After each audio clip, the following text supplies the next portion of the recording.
I'm Hannah. And I'm Matt Hannah. And this is Horror Hour with the Hannahs. Where the only place to hide is with the pause button. What's I with peeked you it and again. It's whispering? my peas. No, I like getting close. I'm trying to do a new thing. Okay. I like it. Matt's decided we're an ASMR channel now. No. It's just, it's supposed to go with the stop. You made that joke last time. Yeah. No, it's supposed you to go with the joke. vibes. It's supposed to be the spooky vibes. Okay. Well. Cool. Well. Today we're talking about Black Phone 2. Yes, we are, which we saw last night. Yeah. After seeing 6 movies at the Philadelphia Film Festival. Speak for yourself. I saw 7. Oh, yeah, 8 now. Yeah, 8 now, because I just got back from one. So we're recording at like 9 p.m. It's been a very, very, very busy few days, but the Philadelphia Film Festival rocks. There's been a lot of really cool opportunities, I will say. Matt, name a few favorites so far. Surat was not exactly a horror movie, but could have been. Horrifying, for sure. And Begonia, I really enjoyed. Mm-hmm. So that was another one. I mean, I liked everything we saw. We saw Frankenstein, which we'll be covering eventually. We did, so we're not going to talk about it too much. But I did post a review to TikTok, so if you want a sneak peek, you can find it there. Yep. I really, really liked No Other Choice, the new Park Chan-wook movie. I really liked Begonia, and I really liked It Was Just an Accident. I thought that they were all very compelling. I've liked all but one of the films that we've seen, nice. A lot. And today I saw just the most depressing movie ever. Which was? The Voice of Hinder Job. Oh, yeah. Not surprising. It's about a child who was killed in 2024 by the IDF. And it uses real audio footage of her on the emergency services call begging for help. That is horrific. It's a tough one, but I do think it's very important. Not the movie we will be covering on this podcast. We're talking about a much less important movie, but a cool one. For sure. We're talking about Black Phone 2, directed by Scott Derrickson, and written by Scott Derrickson and his writing partner, C. Robert Cargill. It was produced by Blumhouse and released by Blumhouse, and the film stars Ethan Hawke, Mason Thames, Madeline McGraw, and Jeremy Davies reprising their roles from The Black Phone. Notice, this movie is called Black Phone 2, and the first movie was The Black Phone. Can someone please explain why they dropped the? They dropped the from the sequel. like in the Facebook. The social network. Drop the, it's cleaner. I know, and yet I don't like Black Phone 2. It doesn't sound as good as The Black Phone. Who knows? 2. Sets it up for them to make a third one. Yeah, I'm wondering if they're there's more than just that one Black Phone. So we have to allow room for multiple Black Phone 2s. Yeah, I don't know. There's just a pet peeve that I have with weird naming conventions. We've gone on about that on the podcast before. Oh, yeah. It could be worse. Yeah. Anyway, back of the box description for this movie. 4 years ago, 13-year-old Finn killed his abductor and escaped, becoming the sole survivor of the Grabber. But true evil transcends death, and the phone is ringing again. That's a sick back of the box description. I mean, the whole setup of this movie was pretty sweet. From the moment I saw the trailer, I was like, oh, I get it. Because I didn't know where they could really go with this at all. And I would say that they went where they could have gone. Yes. At least with the way the it's set up. And so I was actually excited after seeing the trailers. What about you? My expectations going in, before I saw a trailer, I was like, I really don't care at all. Because The Black Phone, I thought, was actively very fine, but I don't have any special connection to it. Scott Derrickson movies, just none of them have resonated that much with me. But then I heard rave reviews after it premiered at Fantastic Fest, and then I saw a trailer, and I was like, oh, okay, Queen, get it. And then I got pretty excited, all things considered. Yeah. I think that I went in pretty excited, although a little burnt out on my movies. Yeah. We have definitely been burnt out because, again, we watched 3 movies Saturday, 3 movies Sunday, and then went to see this Monday after work. Yep. And then we are recording this Tuesday and releasing the episode Wednesday. And I also just went to another movie. It's very tiring. But I can't here we complain. are. We love should movies. not complain about movies. Yep. We love movies. Yeah. I have a few more background facts if you don't Hit us mind. with them. Yep, that's fine. Sorry, I got excited talking about the marketing. So the set me Black up, I'll say. Phone. Yeah, that's fair. The Black Phone was based off a short story by Joe Hill.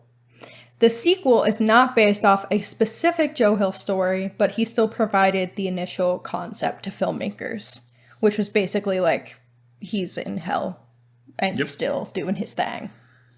He's Freddy Krueger, is really Yeah. what we should say. It's Dream Warriors, but that's okay. Slightly. It's honestly Nightmare on Elm Street 1 a little bit too. It's doing enough of its own thing because the Grabber is just such an entirely different villain that I thought it was interesting enough and like doesn't feel like a total copycat. Yeah. I would agree.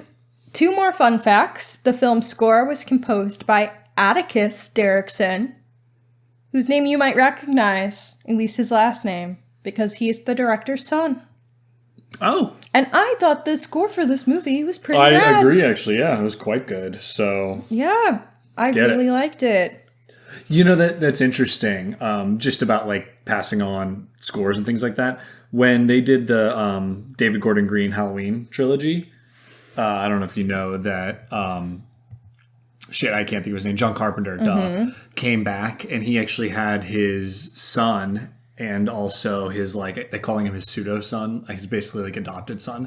All three of them did the scores for those, and they're kind of considered to be like some of the best versions of the original Halloween score. So, just something interesting. I was like, weird, cool nepotism.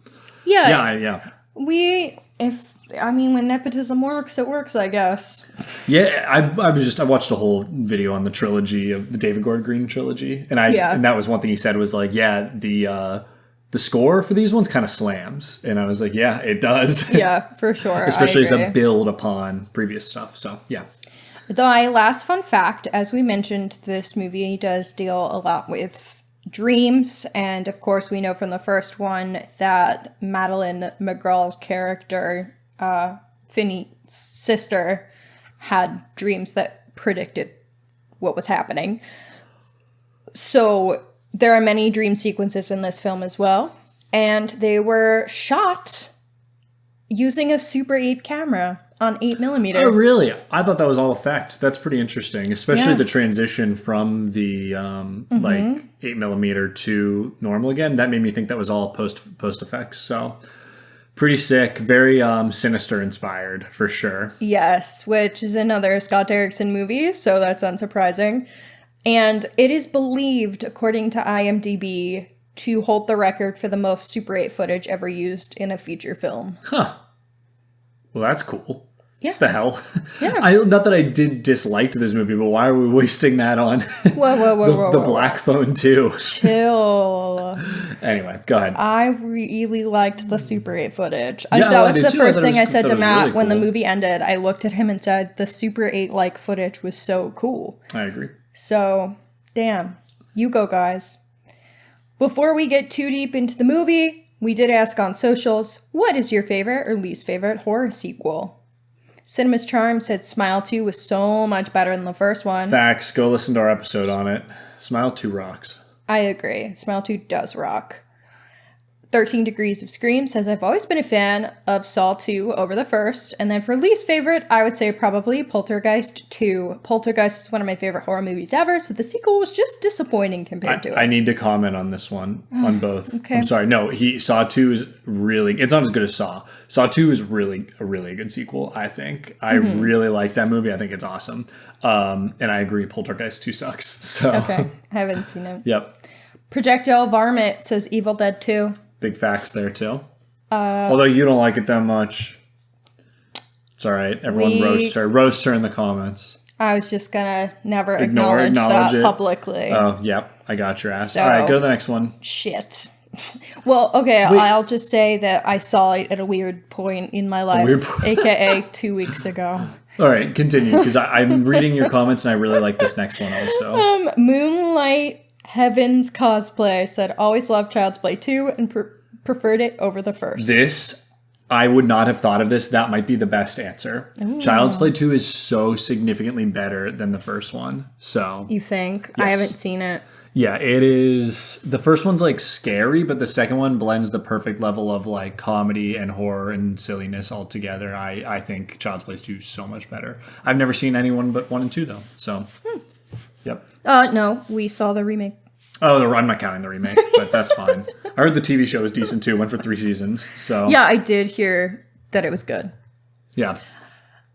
Crystal on Blue Sky, her account name is Jojo Magoo, said 28 Weeks Later is both my favorite and least favorite. Great answer. I don't have a way to talk about that one. And then Heather Stewart said Aliens and 28 Years Later are her favorites. Classic. You know what I think is the best sequel of all time?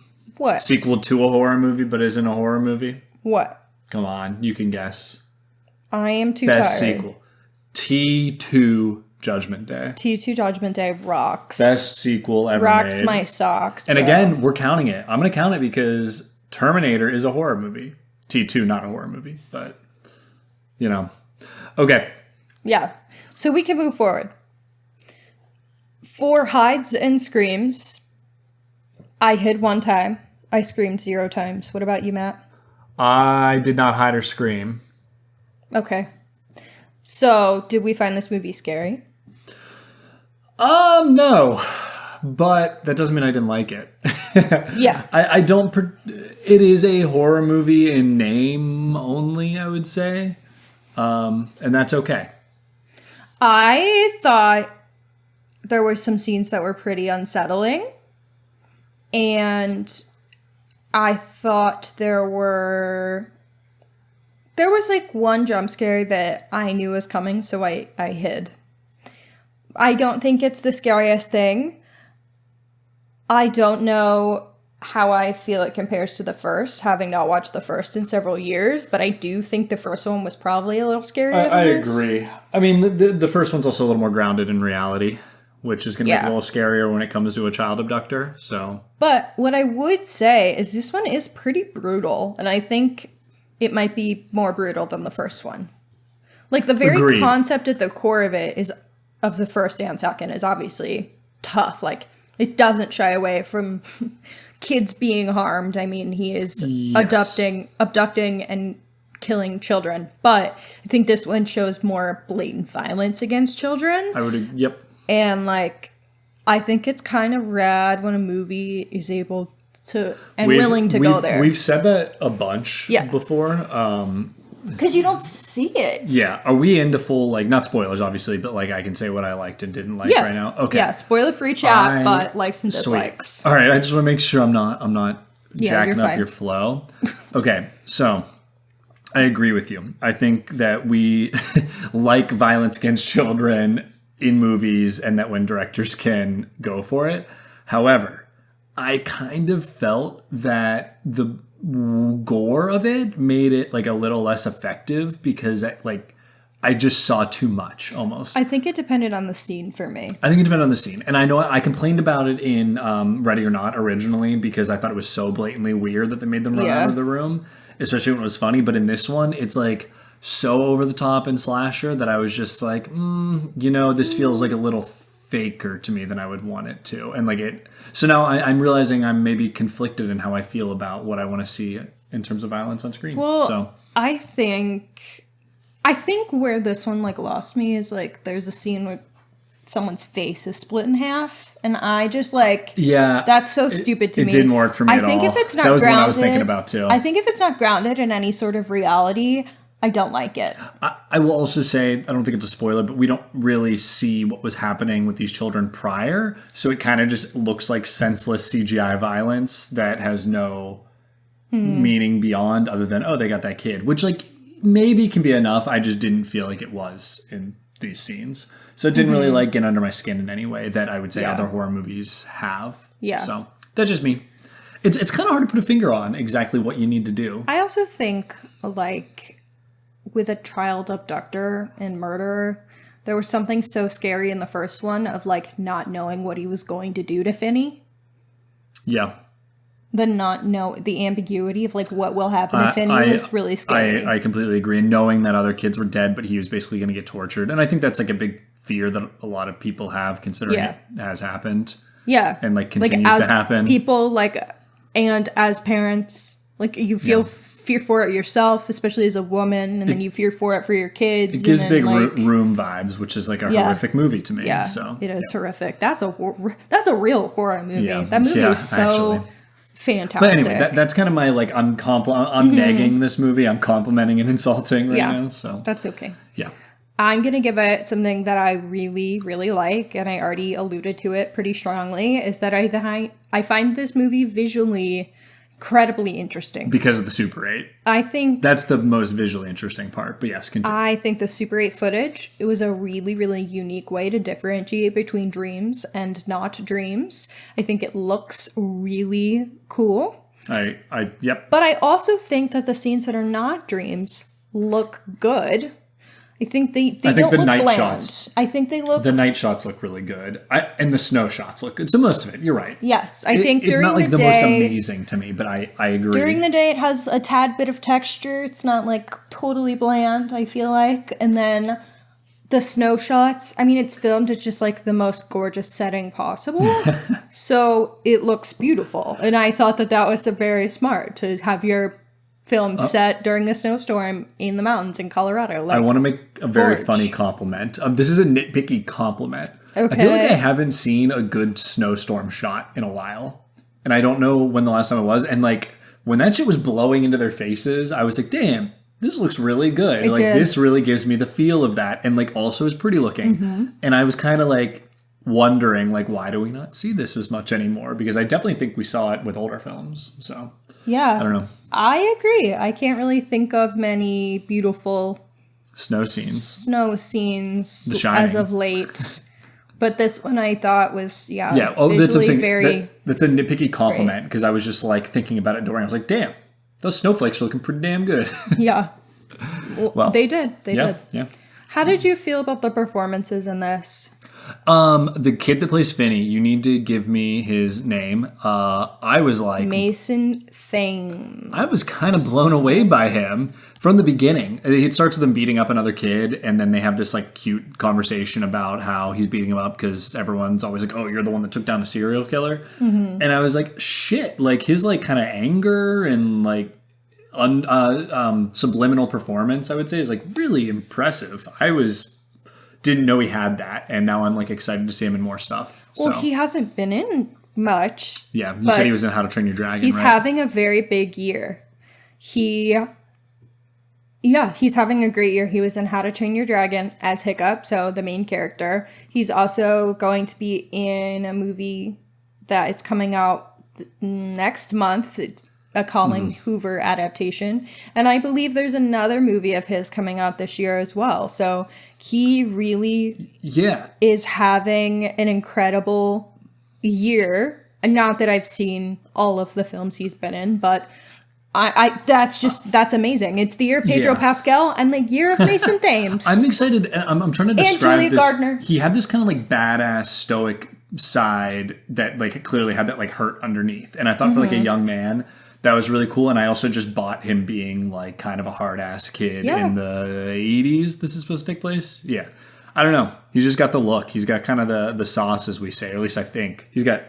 He's the makings of a sauce. They got their aromatics in there. Yeah. Getting it ready before you throw the tomatoes, crushed tomatoes in there. That's what I'm looking for. So we're just hoping that we pour in the tomatoes and not like... What? No sugar. No sugar. Carrots only. All right. Anyway. Yeah, sorry. I was trying to think of a weird thing, and I was like... You were trying to go with the bit. We committed to the bit too hard. Yeah, my bad. If you say one thing about me when I die, I want on my grave, he committed to the bit. Yeah? Yeah, I knew where that was going. Anyway, so let's talk about Gwen as well, because I think that Gwen, I did want to give her a shout out because she's also a young actress, Madeline McGraw. Yes. So you and I both felt very conflicted about her performance. And I'll say we talked about this after. Can I explain it? Go ahead. I noticed for me, there were some scenes where I thought she had an incredible performance. And I realized it was all the scenes where she is like more escalated, like more emotional, more activated. The scenes where she's just like in everyday life having a conversation, I thought felt really forced and artificial. I think part of it might be the language choices. Like the first scene of her in the movie, they have her saying like all of these like choice and rad and like all of these 80s terms that like just doesn't feel natural for someone who probably didn't grow up saying those things. And it did feel robotic to me. It didn't feel... I just wasn't impressed with those scenes. But then later on in the movie where she was able to really act and was given the script to do that, I was really impressed. Yep, I would say the same thing. Like her emotional scenes and her like crying scenes were great. I was thinking about you saying about the script, and I realized part of that might be that like American accents have changed over the time, and there are accents that don't exist. Yeah. And I think some dialogue, even in the 80s when spoken, doesn't work because that's not our accent anymore. And I think a really good example of it is the transatlantic accent doesn't exist anymore for men or for women, which was sounded different. So when people try to go and say words from that time, it doesn't work because we're used to hearing it in the transatlantic accent. Or even when I see footage of kids in high school in the 90s, I was like, oh, they sound different. Like not even just from vocab, it's just we change our dialect. So that's more just fun language thing I was thinking about. It doesn't really have anything to do with horror movies, but you know, fun facts with that. It's a good fun fact. It does have to do with horror movies. It was an issue with Late Night with the Devil. It was an issue with Late Night with the Devil. You're right. So people gotta like, I want to bring the transatlantic accent back. I actually was talking about this at work today, which is weird. That's so funny. We all talked about we got to bring the transatlantic accent back. It's sick. And so we were doing all these like old timey, pretending like we were voicing over an old documentary. That's funny. Yeah. I like that. Yep. Cool. What else should we say about acting? I mean, Ethan Hawke doesn't have much to do. We probably don't need to say it, but Ethan Hawke was great. With what he has to do. There's not like he gets to talk too much, but like he's a good presence. He's a scary presence. Do you think that's good? Is this good with a different actor? Sure. I mean, Jacob El Dorado played Frankenstein, and I had no idea he had that in him. And so maybe he could have done this too. I don't know. Matt does not know how to say this man's last name. And neither do you, because I keep messing it up. Yeah, because he keeps messing it up, and he keeps putting... Eldori, kissing booth guy. That's what you said, right? Yeah, he is the kissing booth guy. Elordi. Elordi. Elordi. There we go. El Dorado. Elordi. Jacob Elordi. Got it. Of Kissing Booth fame. Anyway, my point is... Of Netflix's The Kissing Booth. I like Ethan Hawke. I think he's a really good actor. I think that he doesn't really get to show his chops in these movies. And I think he's okay with that because he produces it. So, you know, I'm not going to... I don't want to... Ethan Hawke fans don't come after me. I love the... What's this movie where he's a priest? It's gone. Don't worry about it. Go to the next thing. Ethan Hawke is such an interesting actor because I feel like... First Reformed. There we go. He is like a really talented actor who just has like a resume that's all over the fucking place. Like, man has how many movies with Linklater? And then how many movies with Scott Derrickson? Like, explain yourself, right? Ethan. I think he finds something he likes to do. He's like... I imagine this was fun as fuck. He's also going to pull out some insane performance out of his bag in, like, a couple years. And then we're going to get some old Ethan Hawke performances. Like, he's got a career ahead of him still. I think he kind of knows he can just, like, jump in and... He's already been up for 4 Oscars. Exactly. He's got more ahead, for sure. He's got a kid who's also an actor, like... You know. I just think he was probably having so much fun, and I feel like you can kind of get that from his performance. Yeah. And I just think it's rad to have, like, this big-name Oscar-nominated actor over here with a mask on, completely unrecognizable. It is cool. And he was a producer for this, I'm assuming. Was he? I don't know. I'm pretty positive he was. Don't spat out facts if you don't know the answer. I'm pretty positive. I thought you would know. I don't write down producers. You know what? He was a producer. Ethan Hawke produced this movie. I'm stating it as a fact. You don't know that. But if I did it, then I also think he probably had a hand in like getting the movie made, and his vision might have been there a little bit as well. Who's to say? Yeah. Okay. I can't find that information from a quick you've heard it here first. So. Ethan Hawke produced The Black Phone too. That's what Mance decided. Yep. So jot that down. Okay. Anything else we want to chat about that are non-spoilers? This is not a spoiler for this movie necessarily, but it's going off of a qualm I have with the first one, since we never talked about it on the podcast. I think it's really odd that the first movie has this like child abuse storyline With the dad. And then I think it makes it really hard for us to care or trust the dad in this film. And I think they want us to have like a little empathy or sympathy, or at least mild forgiveness at the minimum for dad. And I don't know how we do that when he abused his children. I think that this gets a little into spoilers because they do use it as a plot point later. Yeah, I just think that is an incredibly tough choice to make. I don't know. Yeah, I think it's tough, but I think part of it is that they blamed his like drinking on it and making him 3 years sober. And clearly he hasn't laid a hand on them in 3 years. Yeah. I think is already showing some path to redemption for a fictional character. Don't judge me about how I feel about this with real parents. Yeah, it's a movie. I also think that Finn has obviously also taken a more, not parental role, but a older brother role, and is basically said, I will protect Gwen from you if I have to. Mm-hmm. And it seems like there's a much more healthy relationship between the dad and their kids. And, I do believe that people can change and people can grow to be better, especially when it comes to, substance abuse. So yeah, I actually think that it was handled quite well. And I thought that the actor played him very likable. And I think that they did what they could in a way that was mostly successful for me, at least. I don't know about you. I thought the actor played him extremely likable. Jeremy Davies, I thought, was very likable in this film. I just think it's tough, just to go from the first to this. I think so. I think that, again, what they did was the best way you could do it. And for me, it works. I'm fine with it. So I'm not fine with child abuse, obviously. Yeah, obviously.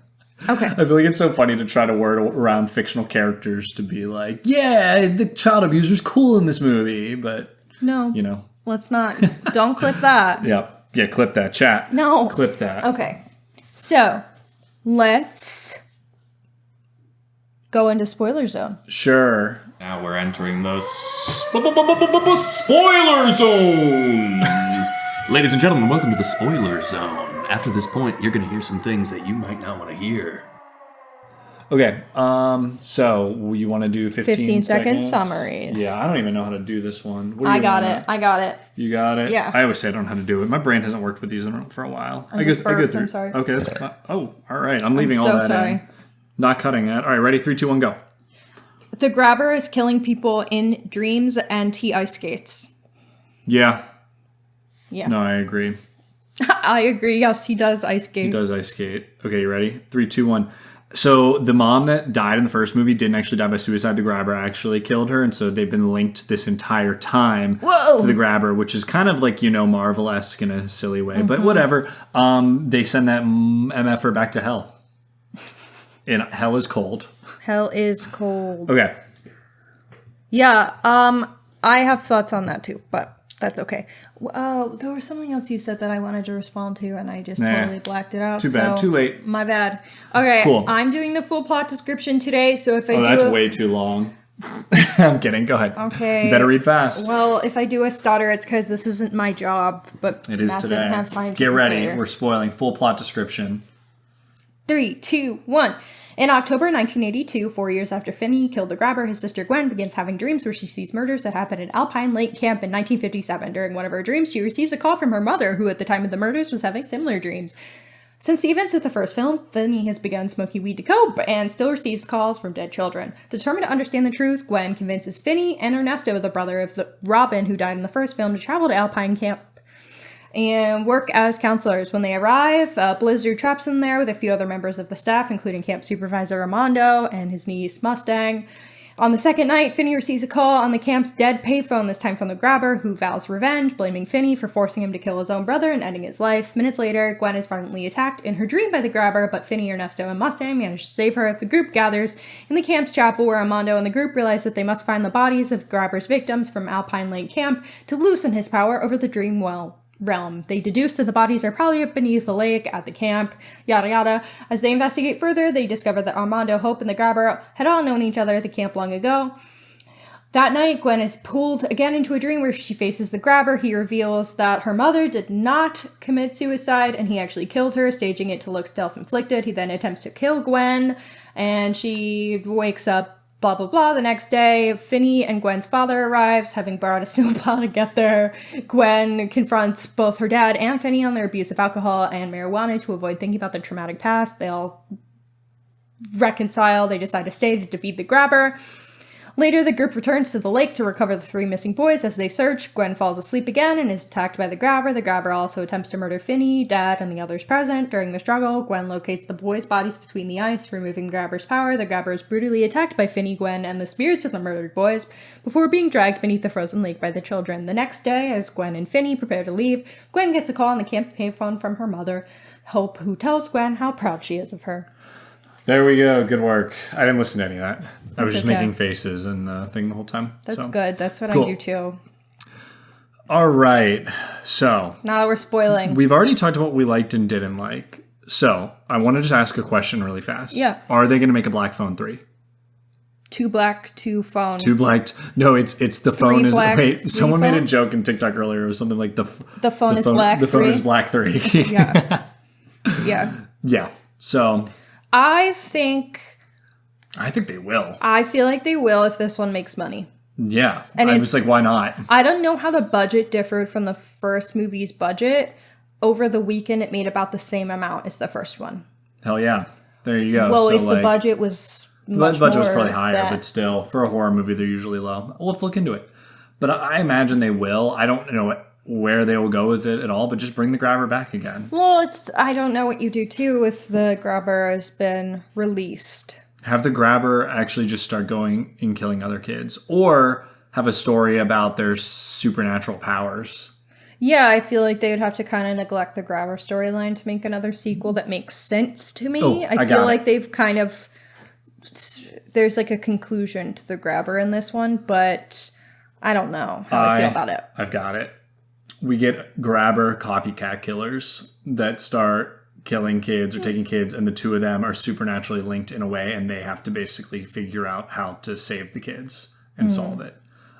What I will need for that movie, though, is for characters to actually die, because no characters that we cared about had any stakes in this movie. Even the side characters. And that is really tough. Not a single side character died. And I think that is a flaw of the movie, because once you get through some of Gwen's dreams and you realize, like, she can get hurt, but then she realizes that it's a dream, so she has some control because it's her dream. Once you get through that, it really feels like there's literally no stakes. There are very, very little stakes. Like, they didn't take anybody out. They needed to kill someone. Yep. Maybe Armando, maybe the dad. Yeah. I was thinking dad. Dad redemption after having, arc. like, a redemption. Yeah. But, yeah, I think that was a flaw of the film. I thought the grabber on ice skates was a little too corny for me. No. I know. I'm in the minority. You were so wrong. They established that he was a good skater, Hannah. Yeah, I thought it was silly. I know I'm in the minority on this, and I will accept that. But for some reason, I just simply can't take my villain seriously when he's ice skating. So at this point in the movie, things were already crazy. Already, like, did a lot of copycat of Nightmare on Elm Street, especially with, like, characters floating around while being attacked in the dreams. You know what? I'm here for it. It's a little silly, but here for it. So, like, when we hit this bombastic finale, which is probably a little too bombastic and silly, I was just like, you know what? Him on ice skates, sure, why not? And it kind of made it awesome. So, someone in our chat says, I'm only upset that he didn't decapitate someone while ice skating. And yes. Yeah, I agree with that. He should have used the ice skates as a weapon. Somebody. Yeah. And, like, slit someone hard. Like, he does, like, a really crazy move. He should have done a triple axel. And slits them. And then slices their jugular in the air. Yeah. Yep. So, Yeah. Yeah, I will say you're wrong, but I will agree that the final fight is a little insane and a little lackluster. But this is a huge but. It's still When fun. Finney grabs an invisible Ethan Hawke Yeah, that was and so says, "You told me, yeah, ice isn't hot, it's cold," and then bashes his face into No, it's hell isn't hell hot. isn't hot, it's cold. Dipshit. What am I saying? And bashes his face into the ice over and over again. While Gwen is also battling from the dream, I was like, you know what? This is kind of sick. I think any movie where there's an invisible character and someone fights the invisible person and actually gets like an upper hand on the invisible person, that shit fucking rocks. And not just that, it's also that Finney is scared of the grabber. Like, he acts like he's not. So we finally get him. He's not scared of him. He has control. And you get this tough guy act from his Mason, again, who's fantastic at it. And he beats his ass. Like, it was, I really liked that part. And I think this movie's mostly pretty average overall. But, like, there's some moments that work. So, Yeah. You got some thoughts? Because I can keep going on this. On that same scene, or you have more No, thoughts? I have a transition to why I think it's a little average based on that scene. Okay, yeah, go. Okay. So why that scene is really good is because it feels like a fucking superhero movie. And the issue with this film is it is horror, or it is superhero origin story movie 101. Like, from beginning to end, it felt like an early Marvel movie, the way it was written. And, you know, it's something I've seen before many, many times. And, you know, the reason people follow that format is because it works. But I see through it, and I think it's just fine as a story. After the film ended, I had the thought of there being an end credits scene that was like, the grabber will be back in The Phone is Black 3. Yeah. Like, I literally thought it was coming for some reason. So I hadn't put it together. Like, yeah, it's because it feels like Marvel. It feels but like a superhero clearly movie. it did, Yeah. because I had the Marvel thought. It really did. I mean, it was like hidden, kind of, but it was like it was a standard origin story with our superheroes being Finney and Gwen. And I also feel like thematically, it's doing some kind of Marvel-y things too. Not that they're like themes that have been present in Marvel, but I feel like it kind of covers them in the same way that a Marvel movie dives into its themes. It's just a very basic story structure, which is fine, but it's just like, it could have been scarier, and because it was adhering to this structure of like whimsy and that I'd seen, it just like makes it pretty average overall, with some, I think, excellent scenes and like looking pretty good. So Yeah. I'm trying to think of what else I want to say. I already touched on the dad stuff. I already talked about the performances. We mentioned it very briefly, but I thought the music in this was pretty rad. it's good. Yeah. Yeah. No, you're correct. I thought it was very well done. The sound design overall, sorry to interrupt you, but it's I just good. needed to say, Yeah. like, I thought, especially during the Super 8 times, Yes, I agree. It really did feel like Derrickson was taking... He was taking some of the best parts of other films that he has made. Sinister is pretty intense. I was saying that, like, I think I might like Sinister better than this, but that's like, and I don't think Sinister is that good of a movie, but I like the intensity of it. But he was taking like tricks from all these other movies that he's made and like taking some of the best parts, like I said, you said with the Super 8 and the feeling of like those scenes. And I think with just a more compelling character story, but it's compelling because, again, it is just something basic I've seen a bunch. He said, if it's not broke, don't fix it with that type of script. So but, yeah, tell me some more. I've been talking a lot. Yeah, so sound design, great. Got something you dislike? Okay, I have something I dislike. I was trying to think of what it was, and my brain, like, you know when your brain just turns off? I think that's called having a stroke. Yeah, you know when you have a stroke, when you're having a conversation. No. Matt, we don't joke about that. I joke about anything. We don't joke as long about as it's funny. Disability. Okay, so I thought the mom stuff was kind of awk. It's a little weird to like tie the whole Finney's backstory to it, which again, very superhero like. Oh my god, the bad guy actually influenced your entire life. Yeah. Like, whoa, what is this, Spider-Man? Like, I know. I thought it was pretty corny in that regard. I also just like, I am touchy with scenes of people taking their own lives are like plot points about suicide for the sake of a plot point anyway. Okay. So I will acknowledge that I am overly sensitive to that, probably because of my job and my career I'm and interested in what you're going to interests. say because I do think that it serves a point in this movie. But But go ahead. I think... So, like, obviously the first one has that, and I understand how that's, like, a traumatic experience for the children, and I think it's relevant. I think it's fair. I don't take that much issue with it. But then for this movie to be like, haha, no, actually, she was murdered by the grabber, and he made it look like suicide. Yeah. Just feels so frustrating, and, like, I don't know. It doesn't feel like an earned plot point to me. Okay. And it just feels like it's there for convenience, and It definitely is there for convenience. Yes. Say whatever else you were going to say because I think I have a slight pushback, at least how it affects the rest of the plot. But continue. I think my other issue is that because this movie has a lot of like Christianity focus, to then have the character that we thought passed by suicide actually murdered, so now they can go to heaven, feels odd. Is that to how me. you read that? I didn't read it that way, but I don't want to argue over if that's the case or not because I don't think that was clear.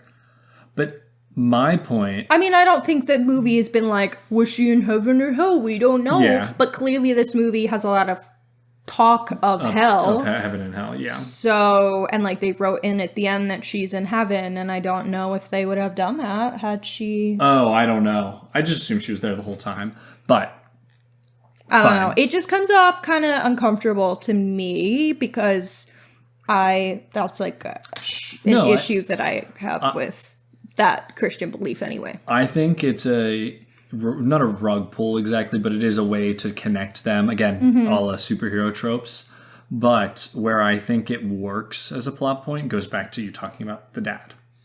I think part of it is that dad went down the cycle of drinking and then child abuse he did because of the trauma of his wife taking her own life. And thinking he did something wrong, especially because it was clearly very out of the nowhere because it wasn't a suicide. Yeah. Not that I'm sure it's always out of nowhere for most people, but I think that tries to tie his trauma as related to Finney because Finney is having the same trauma as his dad and could go down the same path. And I think they're doing that to try to create that plot point. So I would say it does service that, and I think it does make that point better. It is slightly interesting that the grabber has actually been influencing them this whole time, and it makes you feel a little like icky, but I don't think it was necessary. No. So that's my point. I don't think it was necessary at all. But I just kind of wanted to push back a little bit because I do think it's not the grossest I've seen. Yeah, it's not the grossest I've seen, Annabelle. That's for sure. Yeah, no. It's not I hated the woman that. in the yard. Yeah. There's definitely been some much more offensive suicide narratives for sure. But I just want to talk about it because I did think it was an interesting narrative choice to make Finn and Dad have more relatability. So that's kind of why I wanted to talk about it. But let's talk themes. I think I hit them a little bit. I mean... All right. Like what? No, I was just talking about... Go ahead, they're not that deep. No, definitely not. They're pretty surface level. I think there's... And they like verbally say it. Like, you have to make an effort to cope with your trauma. You can't just try and forget it. Yeah, and take it out on your children. You have to say no to drugs. This is a DARE program now. But yeah, smoking weed's cool. It's just not cool as a coping mechanism for the rest of your life, you know? Yeah, basically, like, you actually have to, like, confront your trauma. You can't just ignore it because then you're never gonna process and overcome it the way you need to. Yeah. And, like, we don't all overcome our trauma, so to speak, but there's ways to learn to deal with it that's in a healthy way. There are healthy coping mechanisms. And just trying to black it out by smoking or drinking doesn't do that. Yeah. But, like, Gwen literally says that to them, so it's not, like, again, it's, like, it's deep, as deep as a puddle, this one. This movie is not here to, like, have it's not. insane themes. It's here to be a Nightmare on Elm Street replacement to some degree. Yeah. I also thought that this movie was pretty pro-Christianity, as we said. I don't know if I would say that. I don't think it's like lecturing us that we should be Christian. I think they need to do a Christianity element to make this movie work, and mom being like Christian helps that kind of story. You kind of need an afterlife for this thing to work. For narratives about I don't think it's like pushing Christianity or is like pro-Christianity. It's just like Christianity is a plot device, in my opinion. That's yeah, how I read I it, just at think least. it's like a very consistent plot device. Like, I don't know. It's when not- it's that integrated into the story The and Conjuring's the dialogue. The Conjuring's way more pro-Christianity, is it not? Yeah, I think that okay. think the Conjuring movies are very pro-Christianity. Yeah, but they rock. Yeah, well, you first can one have is. a good movie and be Christian. That's not I guess my it's point not is a I Venn don't diagram. think Scott Derrickson was like being like, yeah, Christianity, I'm making Christianity a plot point. Like, I don't think he was. like there are movies But that are I made just that imagine way. he probably is Christian. That's a great question. To like write it into I the don't know. story. He wrote Sinister. That doesn't That mean had anything. Bagul. He's pro Bagul. He's pro Bagul, yeah. He believes in the Church of Bagul. So like I don't know. That's my only Bagul's point. not Fine. my I'm boy. being combative. I apologize. Okay, question for you. Do you like Bagul or the Grabber better for Scott Derrickson villain? Oh, to be honest, I fuck heavy with the Grabber. the Grabber's cool, but he doesn't have enough to do. Yeah, but also Bagul doesn't really actively do that much. Bagul acts as a dormant threat. I know. Like, and that is like what's kind of cool about Bagul. Until when he shows up in person, he sucks. Yeah. But like Bagul as a dormant threat and like something influencing from the shadows, kind of sick. I think the character design of Bagul doesn't scare me very much. So I'm pro the Grabber because I think his mask Fine. is rad, and also it's Ethan Hawke. Can I say I'm pro the Grabber and the Black Phone, but I don't think they give the Grabber enough to do in the Black Phone 2, especially for a movie that wants to be a Nightmare on Elm Street. You got to have a Freddy level performance. And like Freddy almost needs to be a main character or maybe like one of the best characters. And He's very much he's a not. side character. He's in a this side movie. character in this movie, Yeah. which kind of needs to be more of his movie. So I think. But Last theme I will say is, in the wise words of Fast and the Furious, family. yeah, better family tropes in this one than before. But you know, it's funny. They're serviced well because of Dad's abuse in the first movie. It's kind of interesting. Like those themes work. Like I think there's issues about it, but like it makes those themes hit harder in this one, I would say. So. Okay. Do you have any other themes you want to talk about? No, I got nothing crazy to push here. Okay. You know, I mean, there's not much. Do you want to do a this or that of Scott Derrickson films or a ranking of Scott Derrickson films? I've only There's a seen lot. like two no, Scott Derrickson. no, I Oh, promise okay. you've seen more than two. I guess a Promise. ranking? Okay. That would be just in case, because I think there's a lot I haven't seen, but okay, Okay. go ahead. Name all the Scott Derrickson films, then I'll rank them. I left off two I know you haven't seen. Okay. Or, Exorcism of Emily Rose, Okay. Scott Derrickson. Okay. The Day the Earth Stood Still with Keanu Reeves. Wow, I've seen that once a long time Yeah, ago. me too. Okay. Sinister, obviously. Doctor Strange. Which I didn't. The first Doctor Strange is him. Yes. Interesting. Then they went with Raimi for the second one. Yes. Interesting. The Black Phone, obviously. The Gorge from earlier this year. Never saw the Gorge. Have I seen the Gorge? No, you didn't. Oh, okay. I did, though. And Black Phone 2. Okay. Wow. You sure you want to do a ranking No, out of this I or think that? I can do this. I can do Okay. this. The list is right here if you need it. Sinister. Okay. Doctor Strange. Okay. The Black Phone. The Day the Earth Stood Still. I don't know. No, that's going to be at the bottom. Yeah, that's at the bottom. The Black Phone 2. No, Exorcism of Emily Rose, Black Phone 2. Then whatever. The Day the Earth Stood Still and last. Wow. That feels crazy, but That's so different than mine. Okay. go ahead. I'd say Sinister's Wait. got to be number one for his movie. Sorry. You said Sinister, then what? Exorcism of Emily Rose?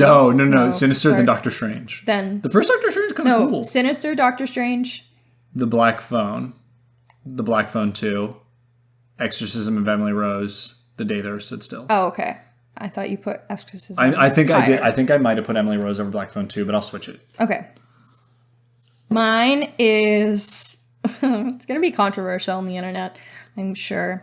Okay, mine is gonna be Black Phone 2. Is your number one? Yeah. Oh, whoa. Sinister. The Black Phone. Okay, yeah, I think that's respectable so far. Okay, am I rating on quality of the film or how much don't know. I No. like that? No, how much you like it. Oh, okay. Don't be a coward. Well, then The Gorge should be higher because The Gorge is a bad movie, but I loved it. So I will throw in The Gorge here.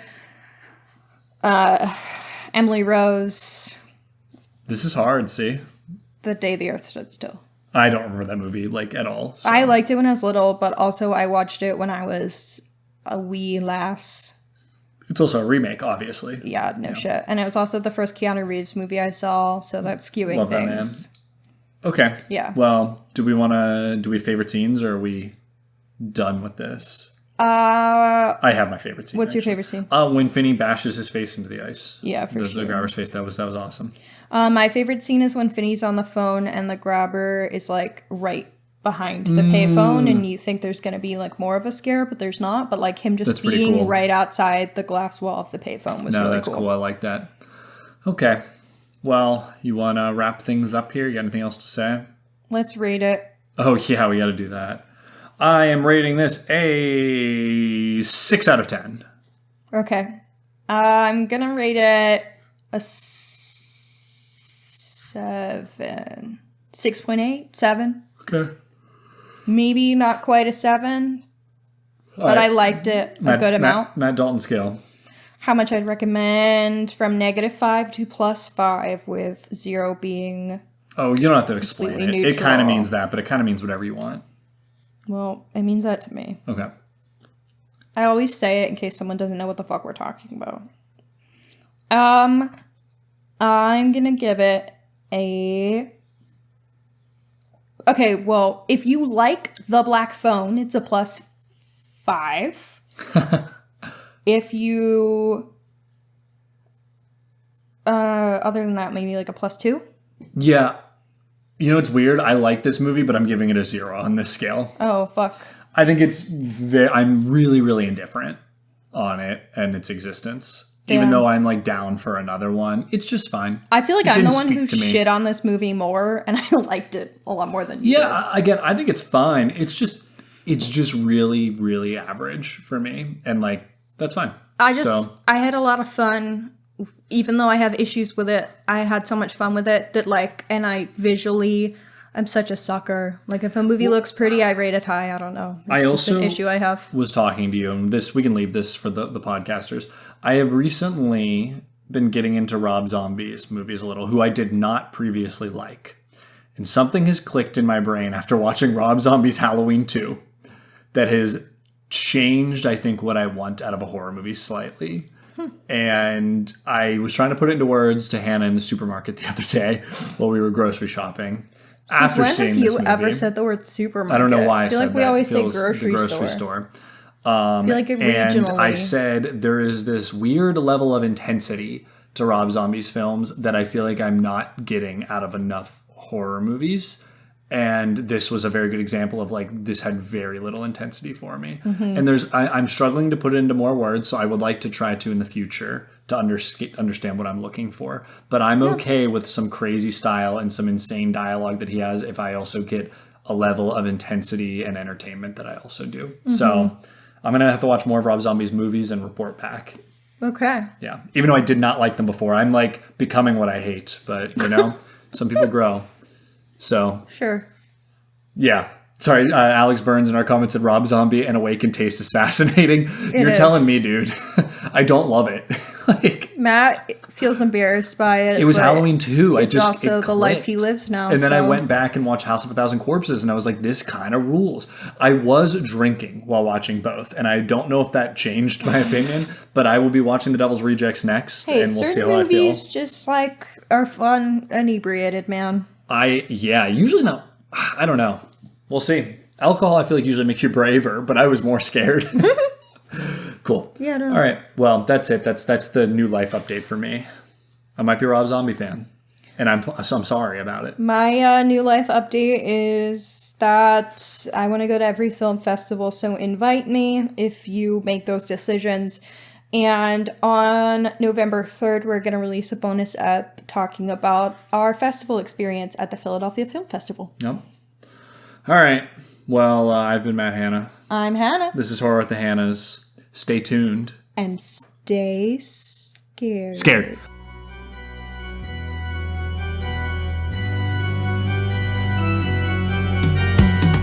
Thank you for listening to Horror Hour with the Hannas. Make sure to listen to future episodes on Spotify, Apple Podcasts, Amazon Music, or wherever else you can find podcasts. You can also find us on YouTube, where we post episodes and shorts. You can follow us at Horror Hour with the Hannas on TikTok and Instagram, as well as at Horror Hour on Blue Sky for more content. If you like the podcast, please follow and leave a review on your favorite podcasting app. Happy hauntings!